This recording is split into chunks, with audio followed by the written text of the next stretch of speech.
Hi, this is Buddy Blackman with Fayetteville Real Estate School, and today we're going to discuss real property taxes proration. Real property taxes proration. Let's see. You will have math questions in pre-licensing and in post-licensing, and you will have to do real property tax prorations. As far as real estate school is concerned, we're using a pre-licensing, we're using a 30-day month and 360-day year. I'm having to write with my pencil here because my touch screen is not working. Let's see.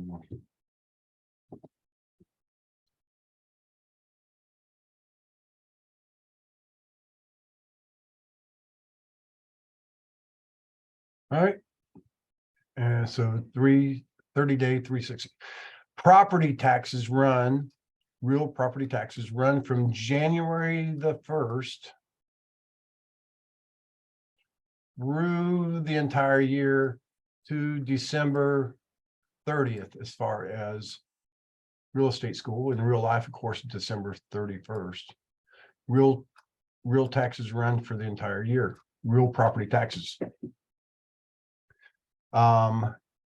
As of January 1st of every year, you have an involuntary lien. Let me see how I can, let me move my tools over here so I can, see, I think I can type now. So as of January 1 of every year, all property owners have an, let me expand this right here, have an involuntary lien on their property. Allie, let me know if I misspell something. Sorry. As of January 1 of every year. So the taxes run from January 1 to December 30th. And as of January 1 of every year, you automatically have an involuntary lien on your property. So that means if you sell your property anywhere throughout the year, those taxes will have to be paid in order to close on the property. And let's go back to my draw. So January 1 to December 30th.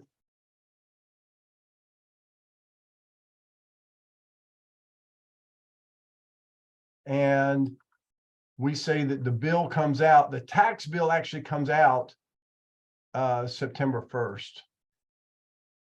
The bill comes out, then the taxes can actually be paid. The bill cannot be paid before September 1st. So if you close, if you're working with a buyer and you close April the 15th, that means the seller, and typically in North Carolina, the seller owns the house, owns the day of closing. So that means the seller has owned the house from January 1 to April 15th and is responsible for these taxes from January 1 to April 15th. He cannot pay that tax bill. So what the seller is going to do, he's going to give money to the buyer. He's just going to give money to the buyer at closing for the time that he owned the house from January 1 to April 15th. When the tax bill comes out, then the buyer will pay the tax bill for the entire year. All right. So in doing a problem on in real estate class, you must pay attention to when are they closing. And that is either before September or after September. All right, so you must be aware of that. When are they closing? So here they're closing April 15th. Also, you need to know whether taxes have been paid by the seller or taxes have not been paid. You must know those two things so that you can determine how you prorate it. In this case, there's no way that taxes could have been paid because the bill hasn't come out. We're closing April 15th. All right, we're closing April 15th. If we, by chance, we're closing on October the 5th, then we know the bill has come out and we need to know whether the seller has paid the taxes for the year or the seller has not paid any taxes. I'll give you the first scenario. If the taxes have been paid for the seller, that means the seller has paid the taxes from January 1 to December 30th, but he's only responsible for January 1 to October 5th when you close. So that means the buyer now, if the taxes have been paid, the buyer is going to have to give money to the seller because the seller has paid his taxes from October 6th through the end of the year. If the taxes have not been paid by the seller, then at closing, the seller will have to pay his portion of the taxes from January 1 to October 5th, and the buyer will have to pay his taxes from October 6th to the end of the year. So you have to be pay close attention to when they're closing, either early in the year or later in the year after the tax bill has come out, and whether taxes have been paid by the seller or have not been paid. Those are the important things to remember about this. Now, let's go back to the first scenario. Taxes, you're closing April 15th.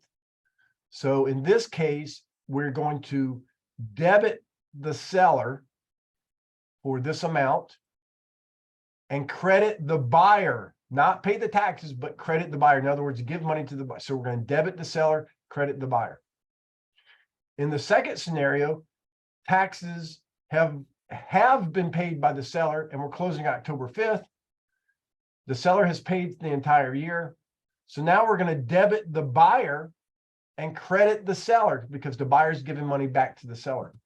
The third scenario is taxes have not been paid. That's the third scenario. And we're closing October 5th.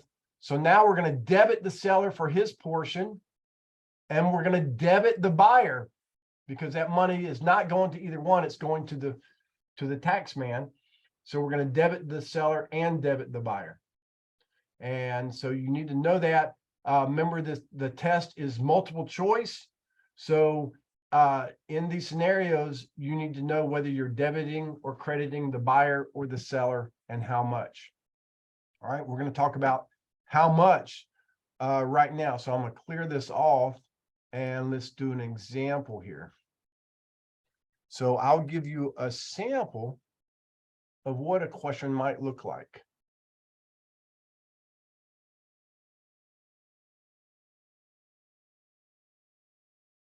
Buyer is closing on March 20th.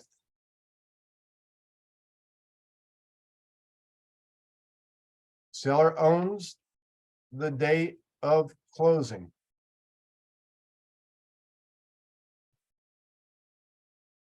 Last year's tax bill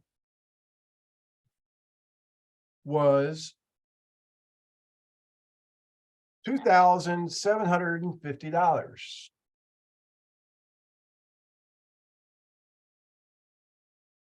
for the property.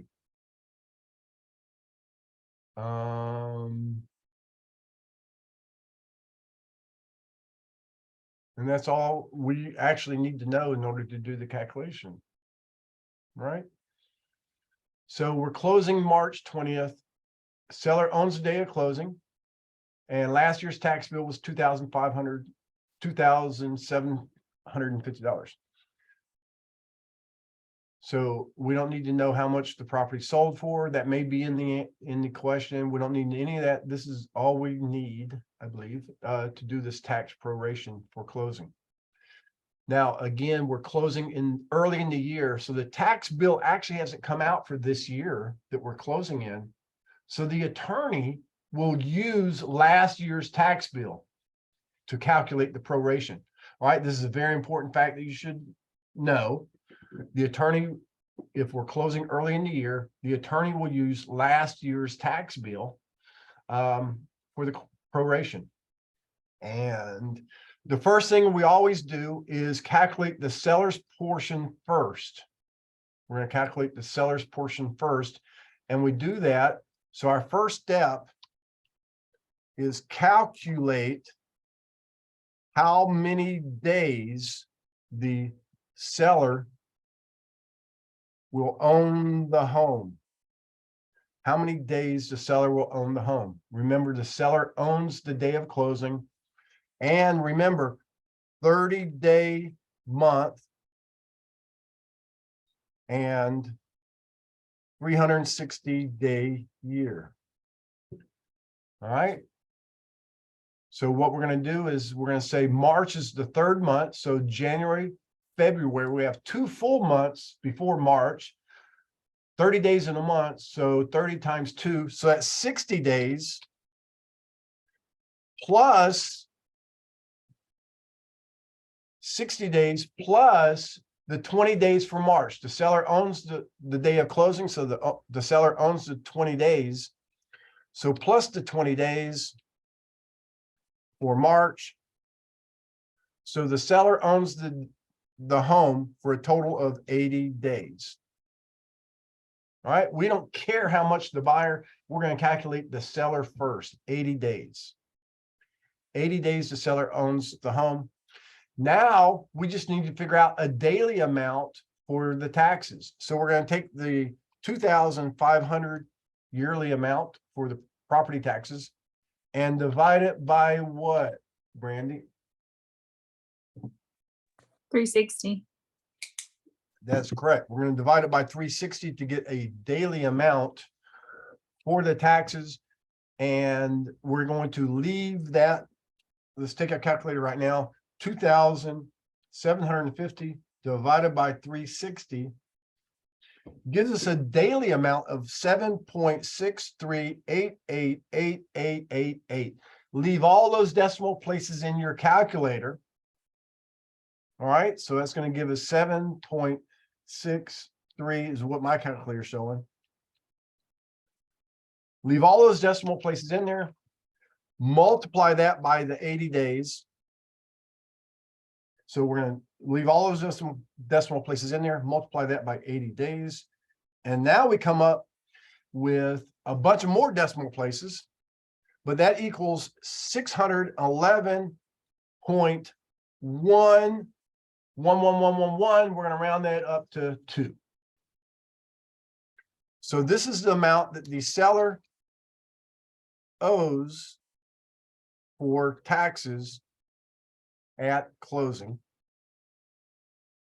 Now it's easy to calculate how much the buyer owes because,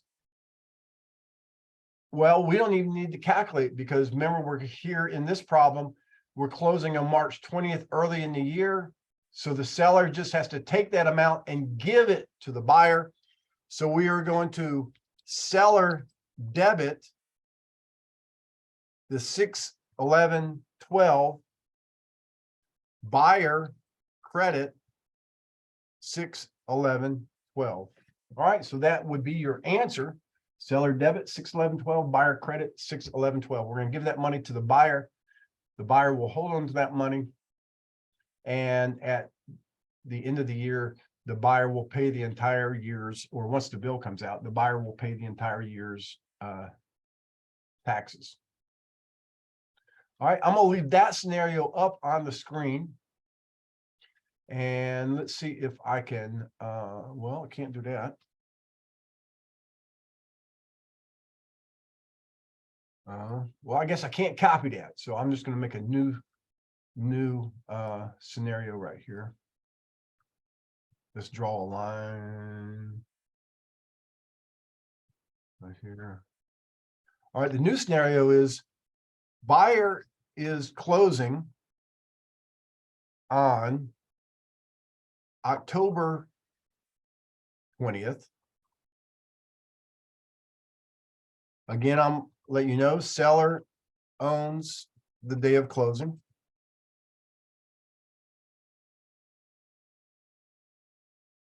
And taxes have been paid by the seller. And we'll give it the same amount. This time it's this because the bill's already come out. This year's tax bill is, let's add some to it. 2,950. All right. So look at the scenario. Buyer's closing October 20th. Seller owns the day of closing. Taxes have been paid by the seller. So the seller has paid the entire year. And here's the tax bill. So we already know, since we're looking at this scenario, the seller has paid for the entire year. So we already know the buyer is going to have to give some money back to the seller for the time the buyer is going to own the home. So we already know it's going to be a seller credit, and it's going to be a buyer debit. We already know that. Now we just need to know how much. So again, we're going to calculate the seller's portion first. All right, everyone that's online with me, go ahead and just throw in any question you want to, if you're not following me. So on this one, I don't see why we should do the seller's portion first, because we're only working with what the buyer owes. Okay. We should just do the buyer.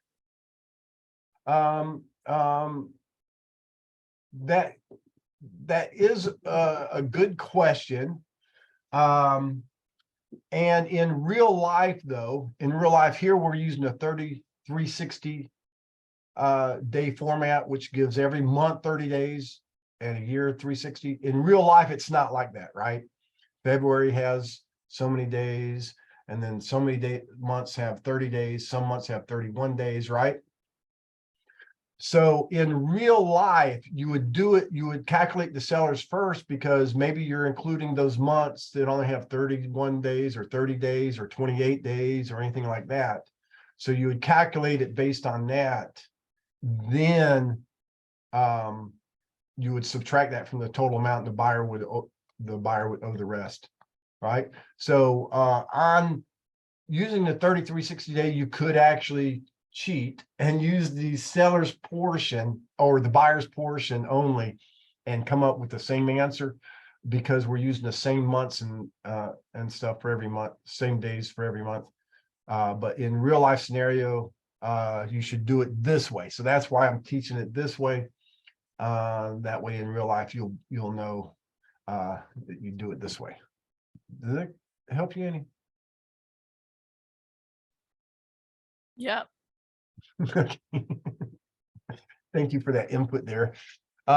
So we know it's going to be a sell. So and I have always been taught that we calculate the sellers first, subtract it from the total amount, and you'll have the exact answer that you should see on the test. So first we'll calculate the days. October is the 20th day of October. October is the 10th month. There's 9 months before October. So 9 times 30 equals 270 days,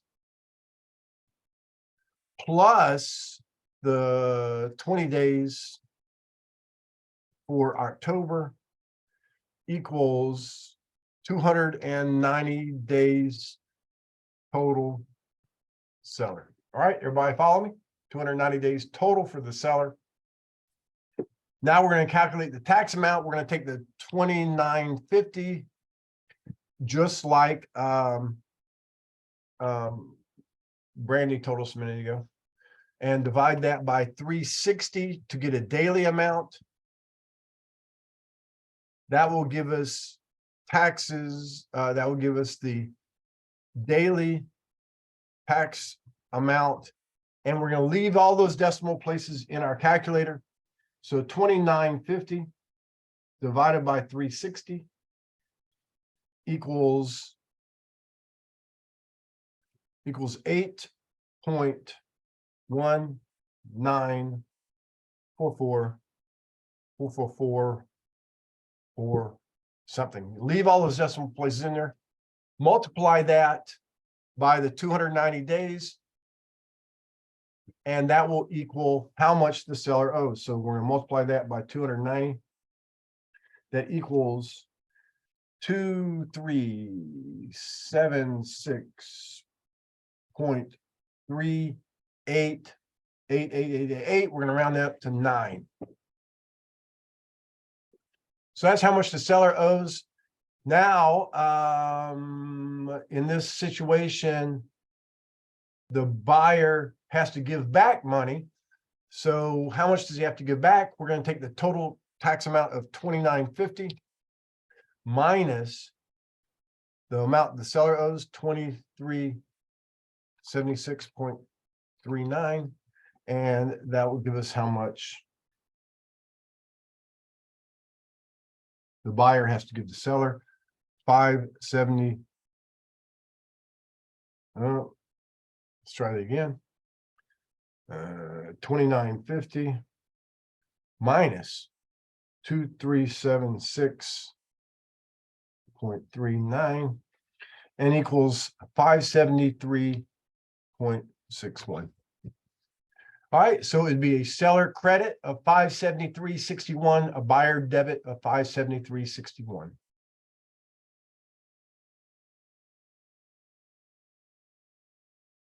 All right. And now I'm going to see if I can copy that. So that's the second scenario. Our third scenario.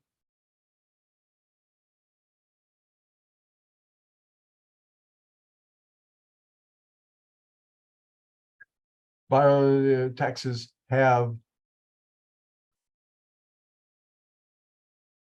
not been paid by the seller. All right, so we're changing. This is the third scenario that you might see. Taxes have not been paid by the seller. That means the seller owns the house from January 1 through October 20th. The buyer owns the house from October 21st to December 30th. And the answer would be seller debit, because the seller has to pay his portion of the taxes. And then it would be a buyer debit because the buyer has to pay his portion of the taxes because the bill has already come out. All right, we'll go through this real quick. We're going to count the number of seller days, which we already know. 9 months before October is 9 times 30 is 270 plus 20 days is 290. So seller days equal 290 days.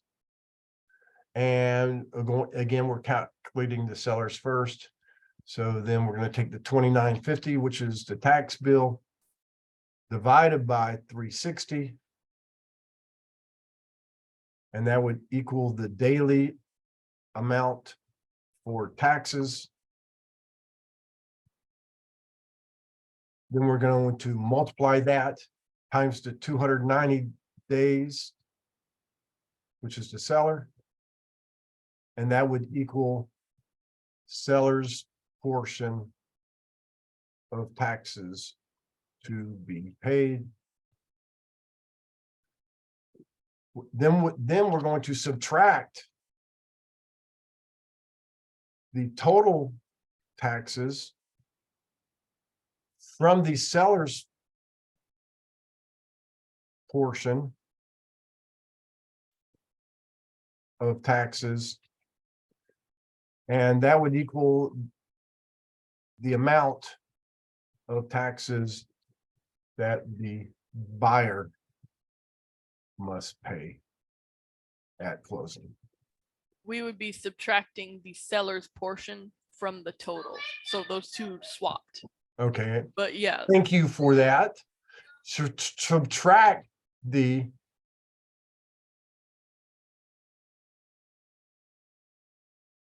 seller, and let me put my apostrophe in there.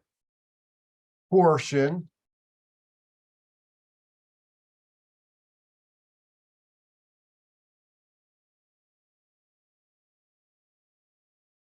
From the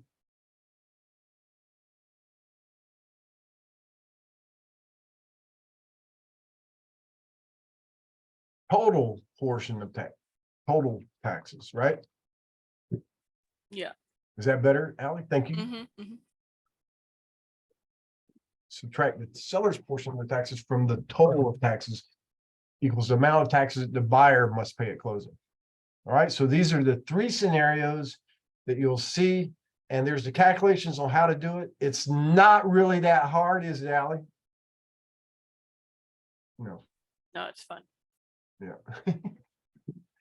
It's not really that hard. You got it, Jessica. You got it, Brandy, and E-Man. So you will have to do this in pre-licensing. You will also have to do this in post-licensing. Tax proration.